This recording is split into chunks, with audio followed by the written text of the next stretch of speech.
Everyone, Frank Morano here from my office at 250 Broadway with an important update if you own a home anywhere in New York City. Over the last week, my office has been flooded with calls and emails from homeowners who received letters from the Department of Finance suggesting their property may be subject to the city's new Pied-à-Terre tax. The common refrain has been, Frank, this isn't my second home, this is my home. My dad is on this list. I'm on the list.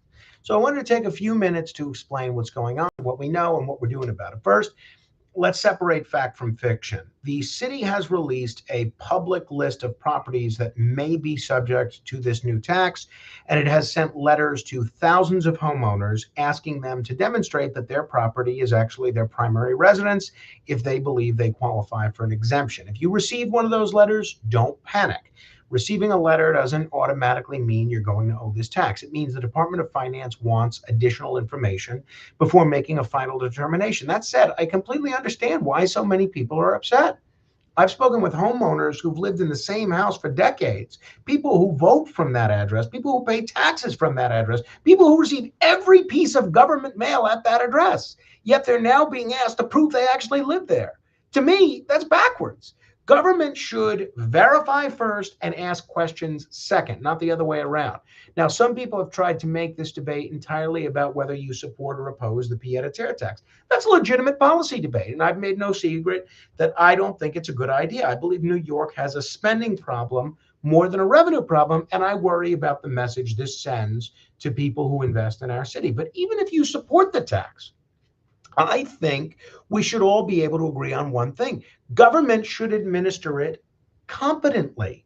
If innocent homeowners are spending hours gathering paperwork, hiring attorneys, I don't know of anyone that's done that, but let's say, or trying to navigate confusing websites simply because the city couldn't or wouldn't cross-check the information it already has, that's a problem. This shouldn't be a guilty until proven innocent process. The good news is your voices have been heard, at least to some extent. After hearing from so many constituents, I reached out to the chair of the Finance Committee and suggested that the City Council hold an oversight hearing so that the Department of Finance could explain exactly how this rollout was handled. And I'm pleased to report that on August 18th, the Finance Committee and the Committee on Government Operations, on which I serve on both committees, we are going to hold a joint oversight hearing. And you can be sure I'm going to be asking some very tough questions, and you'll be able to watch live. I want to know, how were these properties selected? What information was used?